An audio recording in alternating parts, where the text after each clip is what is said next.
دقنيكم زخبركم سمعتنا ازي كل جزء بمنستر فتح الزدالو استمراوي مدبيو نايلوم تحسنا دما اب كحسا كتكوريو تكاتلو بخبر عندنا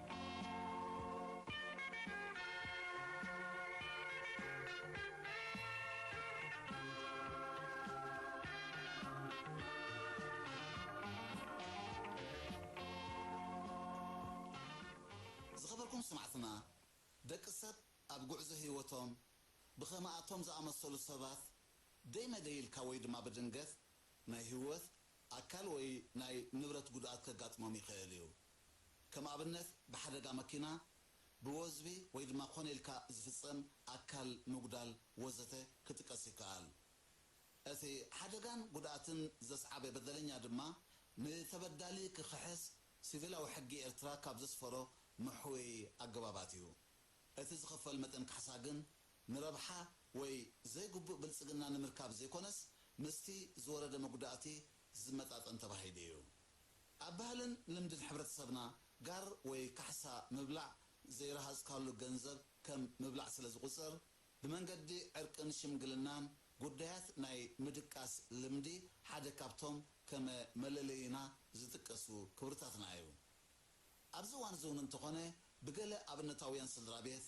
ንጉዳያት ብዕርቂ ከም ዝድቅስ ምግባር ይዝውተር በምህላው ክብርታትና ጨርሹ ከም ዘይጠፈአ ዘመልክት እዩ በአንጻር ዝግን ብሰንኪ ሞትን አካል መጉዳልን ብገለ ወገናት ዝሕተት መጠን ካሕሳ ሰብ ጉዳይ ንገንዘባዊ ረብሓተ ባሂሉ ናብ ዘይተደልየ ምስሓብ ስለ ዝኣቱ ናብያተ ፍርድን ሕብረተሰብን ኣሸጋርን ኣከራኸርን ጉዳያት ክቀላቀሉ ጸኒሖም ኣለዉ ናይ ሎሚ ትሕዝቶና ኣብ ልዕሊ ክብረት ሰብ ብሰንኪ ዝወረድ በደል ዝስዕብ መጉዳል ኣካል ወይ ድማ ብሰንኪ መጉዳል ኣካል ወይ ምጥፋእ ህይወት ዝስዕብ ሓዘን ንምሕዋይ ንተበዳሊ ወይ ድማ ንስድራ መዋቲ ዝኽፈል ካሕሳ ዝምልከት እዩ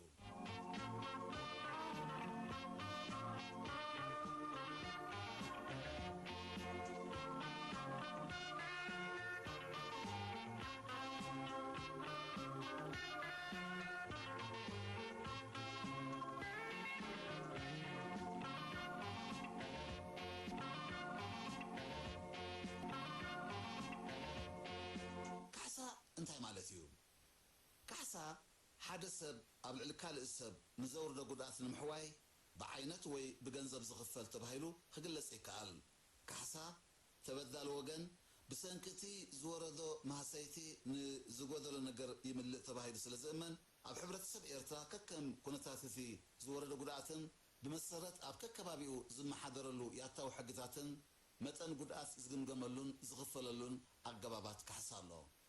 زوسن كحسا نزورد قدرات أفلت أو نمهاب أقدس نتزلوا وكوينو متى نزحتت جنزب ببوانو كنهير كم صنحة بمنستر فتحي عبر تشعين شوعتن زتخاده مصنعتي ثرقاقي الله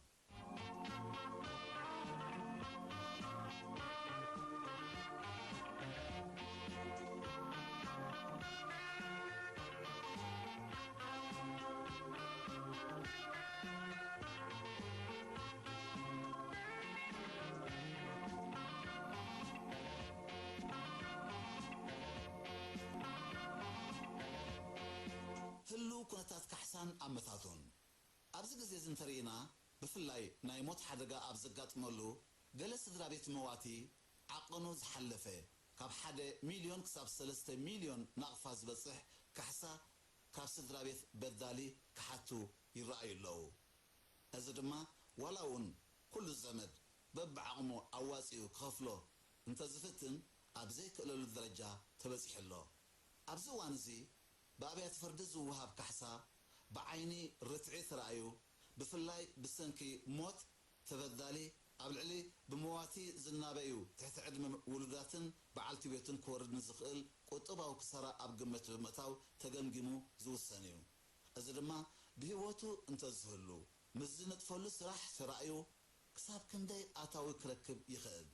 نفس وكفتنا بايدما نغندي جزيز أكل بمواتي مثالي نيرو نزبلو روق حيتات بقمت بمتاو نزخ حساب بمقمقام سدرابيت قداي كحسا كم زرخبو يقبر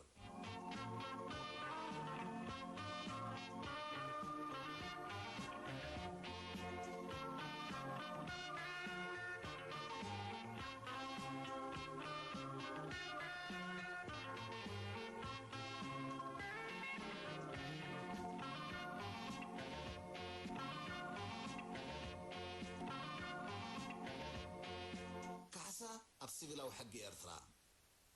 ሓደ ሰብ ብኻልእ ሰብ በደል ምስ ዝወርዶ እቲ በዳሊ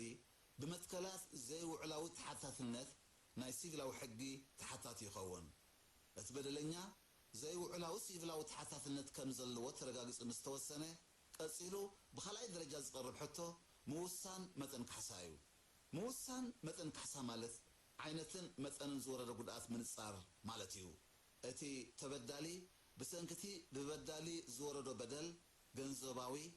ንብረታዊ ወይ ድማ ሞራላዊ ጉድኣት ከም ዝበጽሖ ቤት ፍርዲ ምስ ዘረጋግጽ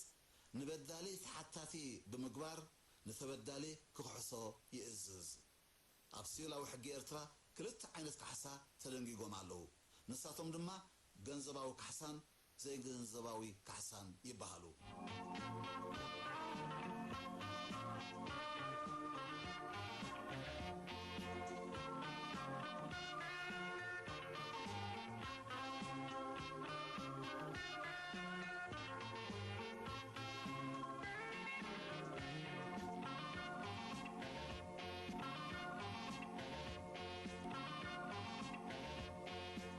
ገንዘባዊ ካሕሳ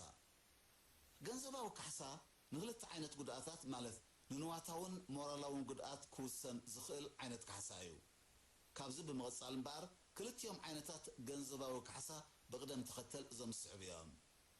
ቀዳማይ ንነገራዊ ጉድኣት ዝኽፈል ገንዘባዊ ካሕሳ ነገራዊ ወይ እውን ንዋታዊ ጉድኣት ወሪዱ ዝበሃል ብመሰረቱ እቲ ሲቪላዊ ተሓታትነት ዘስዓበ ተግባር ኣብ ልዕሊ እቲ ግዳይ ቁጠባዊ ወይ ገንዘባዊ ሃስያ ምስ ዘስዕብ እዩ ንኣብነት ብሰንኪ እቲ ተግባር ኣካል ክጎድል ንዋት ወይ ንብረት ክዓኑ ወይ ክጠፍእ ክሳራታት ክስዕብ ረብሓታት ክንኪ ምስኣን ሃብቲ ክኸትል ይኽእል እዞም ከምዚኦም ዝኣመሰሉ ገንዘባዊ ክሳራታት ዘስዕቡ ድማ እዮም ነገራዊ ጉድኣት ተባሂሎም ዝግለጹ ብሓፂሩ ኣብ ልዕሊ ግዳይ ዝወረደ ጉድኣት ብንዋት ወይ ብገንዘብ ብጭቡጥ ክግለጽ ዝኽእል እንተኾይኑ ነገራዊ ጉድኣት ተባሂሉ ክግለጽ ይከኣል ብተወሳኺ ነገራዊ ጉድኣት ድሮ ኣብ ልዕሊ እቲ ግዳይ ዝተኸስተ ወይ እውን ኣብ መጻኢ ምኽሳቱ ዘይተርፍ ምዃኑ ዝተረጋገጸ ጉድኣት ተባሂሉ ኣብ ክልተ ክኽፈል ይኽእል ንነገራዊ ጉድኣት ዝኽፈል ገንዘባዊ ካሕሳ ሲቪላዊ ሕጊ ክልተ መሰረታዊ መትከላት ሂቡሎም እቲ ቀዳማይ መትከል ንኣገባብ ካሕሳ ዝምልከት ኮይኑ እቲ ብሰንኪ ኣብ ልዕሊ ተበዳሊ ዝተፈጸመ በደል ዝሰዓበ ጉድኣት ነገራዊ ክሳብ ዝኾነ ቤት ፍርዲ ንተበዳሊ ብገንዘብ ዝኽፈል ካሕሳ ክእዘሉ ይገደድ ብተወሳኺ ቤት ፍርዲ ንናይ ካልኦት ሰባት ናጽነትን ናይ ሳልሳይ ወገናት መሰላት ብዘይጻረር ኣገባብ ንተበዳሊ ኣብ ክንዲ ገንዘብ ወይ እውን ኣብ ልዕሊ እቲ ገንዘብ ካልእ ግቡእ ስጉምታት ክእዝዝ ይኽእል እቲ ካልኣይ መትከል ድማ ንመጠን ዝኽፈል ካሕሳ ዝምልከት ኮይኑ እቲ ንተበዳሊ ዝወሃቦ መጠን ገንዘብ ምስቲ ዝወረደ ጉድኣት ተመጣጣኒ ክኸውን ከም ዘለዎ ይሕግግ ብሰንኪ ሓደ ዝተፈጸመ በደል ዝስዕብ ጉድኣት ኣብ መጻኢ ምምጽኡ ከም ዘይተርፎ ምስ ዝረጋገጽ እቲ ጉድኣት ክውን ኮይኑ ክሳብ ዝመጽእ ከይተጸበኻ ንተበዳሊ ካሕሳ ይወሃቦ ንኣብነት ሓደ ሰብ ንሓደ ቀባኣይ ኣብ ልዕሊታ ንቕብኣ ዝጥቀመላ ኢዱ ናይ ኣካል ስንክልና ምስ ዘውርደሉ እቲ ቀባኣይ ብሰንኪ ኢዱ ምስኣኑ ኣብ መጻኢ ከም ዝጉዳእ ርግጽ ስለ ዝኾነ እቲ ዝስዕብ ጉድኣት ከይተጸብኻ ካሕሳ ይወሃቦ መጠን ካሕሳ ብሕጊ ካሕሳ ማዕረ ጉድኣት ብዝብል መትከል እዩ ዝግዛእ እቲ ብሕጊ ተሓታቲ ዝኾነ ሰብ ዝኸፍሎ መጠን ካሕሳ ማዕረቲ ተሓታትነት ዘስዓበ ተግባር ኣብ ልዕሊ ግዳይ ዘውረዶ ጉድኣት እዩ ኣብ ንብረት ንዝወረድ ጉድኣት ብገንዘብ ንምግምጋሙ ኣዝዩ ኣጸጋሚ እኳ እንተዘይኮነ ዝወረደ ጉድኣት ናይ ሞት ወይ ናይ ኣካል ጉድለት ምስ ዝኸውን ግን መጠን ካሕሳ ንምውሳን ኣሸጋሪ እዩ ብቐዳምነት ክጥቀስ ዝኽእልን ዝለዓለ ቦታ ዝወሃቦን ምኽንያት ናይዚ ኸኣ ህይወት ወይ ኣካላት ወዲ ሰብ ብገንዘብ ዝዕቀን ስለ ዘይኮነ እዩ እቲ ወሪዱ ዘሎ ጉድኣት ሽዑ ንሽዑ ወይ እውን ድሕሪ ሓፂር ግዜ ዝተጋህደ ወይ ድማ ኣብ መጻኢ ምግሃዱ ዘይተርፍ ጉድኣት ከስዕብ ይኽእል እዩ ስለዚ ምኽሳቱ ዘይተርፎ ናይ መጻኢ ጉድኣት ክሳብ ዝግሃድ ከይተጸብኻ ከተሕዮ ከም ዝግባእ ሲቪላዊ ሕጊ ኤርትራ ይደንግግ ሓደ ተበዳሊ ውዕል መድሕን ዘለዎ ምስ ዝኸውን ንዘውረዶ ጉድኣት ምሕወይ ካብ ወሃብ መድሕን ክረክብ ዝግብኦ ከም ዝኾነ ርዱእ ኮይኑ እቲ ወሃቢ መድሕን ኣቐዲሙ ምስቲ በደል ወሪድዎ ዘሎ ሰብ ውዕል መድሕን ከኣቱን ከሎ ኣብቲ ውዕል ሓደጋ ምስ ዘጋጥም ንተበዳሊ ተኪኡ ካብ በዳሊ ካሕሳ ክሓትት ከም ዝኽእል እንተተሰማሚዖም እቲ ወሃቢ መድሕን ብመሰረት ስምምዖም ንበዳሊ ተኪኡ ካሕሳ ይሓትት። ንኣብነት ኣቶ ሓሰን ናይ ማኪና ውዕል መድሕን ነይርዎ ንበል። ኣብቲ ውዕሎም ኣቶ ሓሰን ሓደጋ ማኪና ምስ ዝወርዶ ወሃብ መድሕን ንኣቶ ሓሰን ተኪኡ ካሕሳ ከም ዝሓትት ተሰማሚዖም። ኣቶ ሓሰን ብሰንኪ ጉድለት ኣቶ በርሄ ሓደጋ ማኪና ምስ ዝወርዶን መኪኖ ምስ ተዓምኑን ብመሰረት ስምምዖም ኣቶ ሓሰን ናይቲ ዝወረደ ጉድኣት መሕወይ ካብ ወሃብ መድሕን ክወስድ ከሎ ወሃብ መድሕን ድማ ንኣቶ ሓሰን ተኪኡ ኣብ ቤት ፍርዲ ካብ ኣቶ በርሄ ካሕሳ ክሓትት ይኽእል። ብተመሳሳሊ ሓደ ሰብ ብሰንኪ ዝወረደ ጉድኣት ክሰርሖ ዝፀንሐ ስራሕ ክቕፅል ብዘይምኽኣሉ ማለት ናብ ጥሮታ ምስ ዝኣቱ ኣብ ጥሮታ ከም ዘይኣተወ ኮይኑ ካብ ተበዳሊ ካሕሳ ክሓትት ይኽእል። ክፋሊ ጥሮታ እውን ንበይኑ ኮይኑ ካብ በዳሊ ካሕሳ ክሓትት ኣይክእልን እዩ። እንተኾነ ግን እቲ ጥሮታ ዝኽፈል ሰብን ከፋሊ ጥሮታን ኣብ ውዕሎም ክትኻኽኡ ስምምዕ እንተገይሮም ከፋሊ ጥሮታ ነቲ ጥሮተኛ ተኪኡ ካብ በዳሊ ካሕሳ ክሓትት ይኽእል።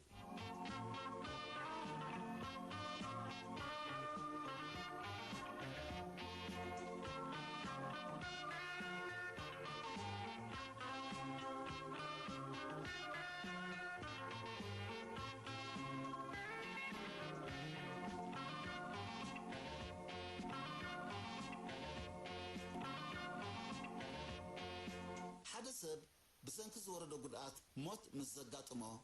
መጻምድቲ እቲ መዋቲ ብመስመር ወለድን ውልዳትን ዘለዉ ቀረባ ኣዝማድ ምስ መዋቲ ካብ ሓደ ኣቦን ሓንቲ ኣደን ወይ ብኣቦ ወይ በደ ጥራይ ዝውለዱ ኣሕዋትን ኣሓትን ነፍሲ ወከፎም ብምኽንያት ሞት ንዝኸሰርዎ ነገራዊ ጉድኣት ክከሓሱ ነናቶም ነፍሱ ዝኸኣለ ናይ ይግባኣኒ ሕቶ ይህልዎም። ኣብ ከምዚ ዝኣመሰለ ጉዳይ ዝኽፈል ካሕሳ ድማ ብመልክዕ ኣበል ናብዮት ይኽፈል። እቲ በዳሊ ሰብ እዞም ዝተጠቕሱ ሰባት ክሕግዝዎም ዝኽእሉ ካልኦት ኣዝማድ ኣለዎም ብምባል ምኽፋል ከኣቢ ኣይክእልን እዩ። ካብዞም ዝተጠቕሱ መቕርብ መዋቲ ካልእ ዝኾነ በቲ መዋቲ ሰብ ዝፅወር ዝነበረ ሰብ ዋላ እውን እቲ መዋቲ ክጥውሮ ብሕጊ ግዴታ ዝነበረ እንትኾነ ካሕሳ ይግባኣኒ ኢሉ ክሓትት ግን ኣይክእልን እዩ። ንኣብነት ኣቶ ሰሎሞን ብህይወት እንከሎ ጽቡቕ ስራሕ ዝነበሮ ቀንዲ ንበዓልቲ ቤቱን 4 ደቁን ይናብዮም ነይሩ። ኣብ ልዕሊኡ እውን ኣቶ ሰሎሞን ነዲኡ ትበርህ ክልተ ኣሕዋቱን በቦጥራይ ሓብቱ ብዝኾነት ገነት ይናብዮም ነበረ ንበል። ኣቶ ሰሎሞን ብጉድለት ኣቶ መሪሕ ሓደጋ ወሪድዎ ሞት ምስ ዘጋጥሞ እዞም ሰባት ጥራዮም ብሞት ኣቶ ሰሎሞን ነገራዊ ጉድኣት በፂሕና ኢሎም ካሕሳ ክሓቱ ዝኽእሉ። ኣቶ መሪሕ ኣብ ደገ ዝቕመጡ ኣሕዋት ኣቶ ሰሎሞን ንስድራ ቤቱ ክሕግዝዎም ይኽእል እዮም ኢሉ ክምጉት ኣይክእልን እዩ። ብዘይካዚ ኣቶ ሰሎሞን ወትሩ ብገንዘብ ዝሕግዞም ዘኽተማት እንተነይሮሞ ጉድኣት በፂሕና ኢሎም ካብ ኣቶ መሪሕ ካሕሳ ክሓቱ ኣይክእሉን እዮም። ሓደ ሰብ ንዝወረደ ጉድኣት ካሕሳ ክሓትት እንከሎ ብቁኑዕ መንፈስ ክገብሮ ሲቪላዊ ሕጊ ይሕግግ። ምክንያቱ እቲ ግዳይ ካሕሳ ኣብ ዝሓተሉ ግዜ ብቁኑዕ መንፈስ ብመጠን እቲ ዝወረደ ጉድኣት እንተዘየቕሪቡ ንባዕሉ ብዘይ ኣገባብ ክብልፅግ ይደሊ ከም ዘሎ ስለ ዝውሰድ ሕቶ ቅቡል ኣይከውነን። ኣብ ጉዳይ ዘይውዕላዊ ተሓታትነት ዝምድናታት ጠንቅን ሳዕብየንን ኣገዳስነት ኣለዎ። እዚ ማለት ድማ ኣብ ልዕሊ ተበዳሊ ዝወረደ ጉድኣት ጠንቁ ብበዳሊ ዝተፈጸመ ተግባር ወይ ጌጋ ከም ዝኾነ ምርጋጽ የድሊ ማለት እዩ። ኣብ መንጎ በዳሊ ዝፈጸሞ ተግባር ወይ ግድፈት በቲ ሓደ ኣብ ልዕሊ ተበዳሊ ዝወረደ ጉድኣት ከዓ በቲ ካልእ ዝምድና እኳ እንተሃለወ ነታ ኣብ ፈለማ ንእሽተ ዝነበረት ጉድኣት ተበዳሊ ግቡእ ስጉምቲ ከይወሰደላ ብምትራፉ ናብ ዝዓበየ ፀገም ጉድኣት እንተዓሪጋ ተሓታትነት በዳሊ ደለት ክግበረሉ ይኽእል። እቲ ግዳይ ብሰንኪ ሲቪላዊ ተሓታትነት ዝሰዓበ ተግባር ኣብ ልዕሊኡ ምኹኑይ ዘይኮነ ጉድኣት ንኸይስዕብ ወይ እቲ ጉድኣት ከይዓርግ ቅቡል ወይ ምኹኑይ ዝኾነ ስጉምቲ ብምውሳድ ነቲ ክስዕብ ዝኽእል ጉድኣት ከጉድለውን ግዴታ ኣለዎ። ነዚ ብዘይ ምግባሩ ዝዓረገ ዘይቅቡል ጉድኣት ካሕሳ ክሓትት ድማ ተቐባልነት ኣይህልዎም። ምዚ ዝተገልጸ ብዝመሳሰልካ ኣብ ዝወረደ ጉድኣት ኣበርክቶ ወይ ጉድለት ናይቲ ጉድኣት ዝበፅሖ ሰብ ምስ ዝህሉ እቲ ጉድኣት ዝበፅሖ ሰብ ዝግብኦ ካሕሳ ከፊላዊ ጥራይ ይኸውን። نزن موسان دما بيت فردي كل خناثات نايت قداي بفلاي دما نفس وكف بدل نتو قدات المسعاب زبركته مثلا نفس وكف بدل كبدتن اب قمتي اتو نابنث منسي حسن لقامن مبرهتن زي بالله بشكل تحيزو اب صلمات بنهار الناس غعزن كلو اتو سمعون كي رايو بماكينه بنهار جيتشي قدات مزور دلو بيت فردي كحسا اموسان كفيلاوي قدلتنا حسن اب قمت كأتو يقبوي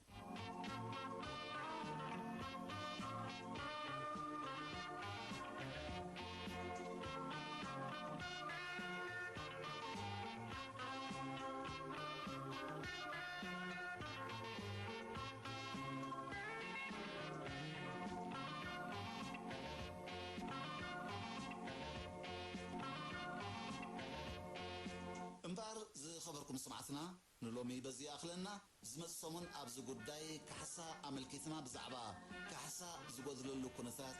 بزعبا نمر لو قدات زغفل جنزباو كحسا بزعبا زي جنزباو كحسا بيت فردز هبم بينات زملكت حزنا لكم نقربنا حساب شعور